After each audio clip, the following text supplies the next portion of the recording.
दोस्तों सच कहते हैं अल्लाह ताला जिसे चाहे इज़्ज़त दे, जिसे चाहे ज़िल्लत दे। सिर्फ 3 महीने पहले दुबई पूरे पाकिस्तान को वीज़े नहीं दे रहा था, मुकम्मल तौर पर वीज़े बंद कर दिए गए थे। चाहे कोई इमरजेंसी कोई भी मसला वीज़े नहीं मिलते थे। इवन कि मैंने फुली ट्रांजिट वीज़ा जो था वो मुझे चाहिए था और काफ़ी दोस्तों को चाहिए था। मैंने फुली उस पर सर्च किया था, लेकिन ट्रांजिट वीज़ा भी आपने कनेक्टिंग फ़्लाइट लेनी होती थी दुबई अबू धाबी में जाके, वहाँ पे फॉर्म फिल करना, फिर $10,000 कम से कम आपके बैंक अकाउंट में होना चाहिए। उसके बावजूद भी वहाँ पे जाके 50-50 चांस होते थे कि ट्रांजिट वीज़ा भी 2 दिन का मिलता है या नहीं मिलता। और 2 महीने का विजिट वीज़ा तो आपको अगर पता हो तो नॉन रिफंडेबल फीस होती थी, ज़्यादा वीज़ा भी रिजेक्ट हो गया, फीस भी आपकी ज़ाया होगी और बेशुमार पाकिस्तान के शहरों के वीज़े मिलते ही नहीं थे। उसके बाद गवर्नमेंट ने इन्वॉल्वमेंट की, तो उसके बाद इन्होंने बड़े बड़े जो बिजनेसमैन थे ब्यूरोक्रेट से सिर्फ इनको वीज़ा देना अलाउ किया, बाकी फिर भी वीज़ा किसी को नहीं मिलते। लेकिन दोस्तों अब हालात बदल गए हैं, जज्बात बदल गए हैं। अब यकीन जानिए कि कई दहाइयों के बाद एशिया पर राज करने वाला मुल्क बहुत बड़े क्राइसिस का शिकार हो चुका है और सबसे ज़्यादा ड्रोन हमले यूएई के ऊपर और स्पेशली दुबई के ऊपर हुए हैं, जिसकी वजह से दुबई का एयरपोर्ट भी मुतासर हुआ है।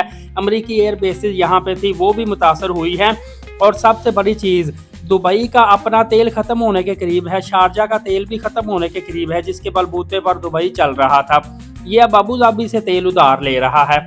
इसके अलावा इस मुल्क के अंदर सिर्फ टूरिज़्म थी, रियल स्टेट थी।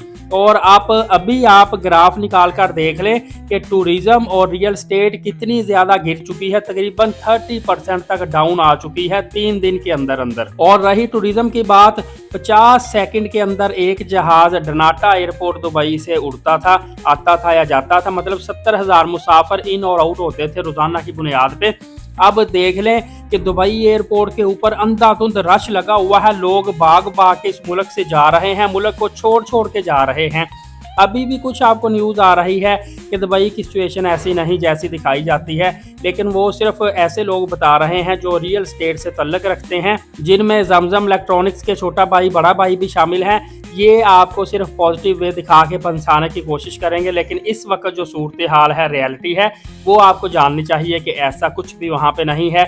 इवन के पीछे एसआर के टावर जो था वो एक दिन के अंदर पूरा टावर ही सेल आउट हो चुका था।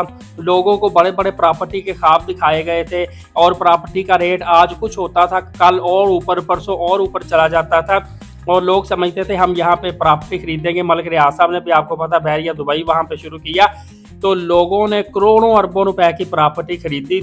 1 करोड़ रुपए की प्रॉपर्टी पे 30% भी डाउन आया हो तो अंदाज़ा कर ले कि वो 70 लाख की रहेगी। इतना बड़ा लॉस लोगों को हुआ है और वहाँ पे बड़े बड़े बिजनेसमैन हैं, दुबई में बड़े बड़े हेड ऑफिस हैं, लेकिन अब लोग वहाँ से छोड़ छोड़ के जा रहे हैं। दुबई से अब फ़्लाइटें थोड़ी सी बहाल हो चुकी हैं, लेकिन जो लोग फिर भी अभी दुबई से एग्ज़िट नहीं कर पा रहे, वो करीबी ममालिक में जाके बॉर्डर को इस्तेमाल करते हुए वहाँ से फ़्लाइटें लेके अपने अपने मुल्कों में भाग रहे हैं। अब ये भी नहीं पता कि ये क्राइसिस जो है रिकवर कब होगा, दुबई के हालात कब बेहतर होंगे। दूसरी तरफ पाकिस्तान में खुशी की लहर दौड़ रही है। लोगों का कहना है कि दुबई में प्रॉपर्टी को अरूज की वजह से पाकिस्तान के अंदर प्रॉपर्टी को जवाल आया हुआ था और इसके अलावा कराची शहर के अंदर भी जवाल था, इसकी पोर्ट बंद थी, इसकी जो फ़ज़ाई हदूद है उसमें एयरलाइनें कम आती जाती थी। हालांकि ये रास्ता मुख्तलिफ ममालिक इवन के यूरोप के लिए भी बहुत ज़्यादा बेस्ट और शॉर्टकट था।